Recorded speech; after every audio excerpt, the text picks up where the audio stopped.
mata.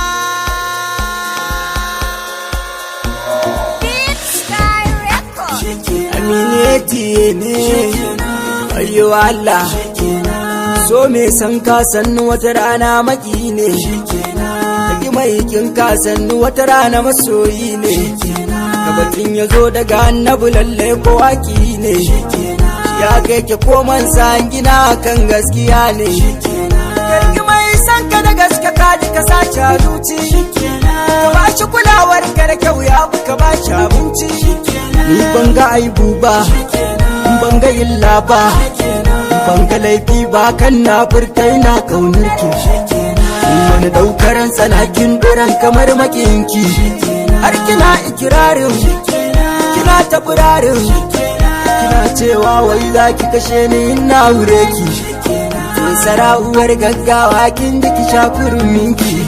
ni yanzu na barki tunda na samu wadda ta fi ki fi kya komai kyau da diriyar halin kirki na samu gwanata da abin ƙaunarta kullum burinta aina ta faranta sani babu sa'arta babu zubinta babu kalarta ba tsararta babu irinta babu kwatankwacinta duka kafa cikin yamma ta na duba.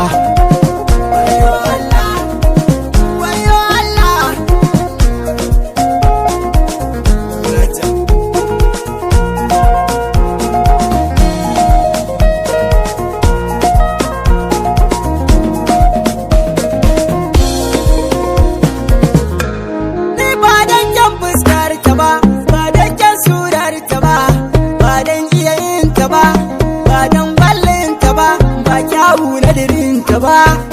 dan tafiyar ta ba iya maganar ta ba dan ita yar wana ba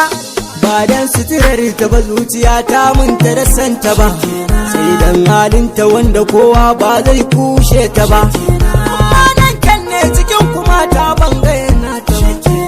kuma kura kwalliya kun ga bakwai kutar kamo ta ba me kan zubin haƙora fari ta sun yi das a baki me hanci da dasu dogo kamar karas din ya mortaki me manyan idaniya da su masu kallon muraren shauki ga fuska cicib da goshin ki dan daras ga gira ta zaki ga tafiya daya kai wa ainiya dai gamo da aiki ga magana daki ga marashin fahimta ya samu sauki na gode rabbana kai mun sauyi mai shiri a daidai ni'imar da kai garan bai ba tari na rike su daidai tare ni san maliki annabu bango madogara dai sirri na sansane ya saka na fahimtar da rayuwa na wanda ya so ni zan so shi so na gaske mu mutunta juna wanda ya ki ni zan ki shi zan cire shi daga ra'ayina na samu mata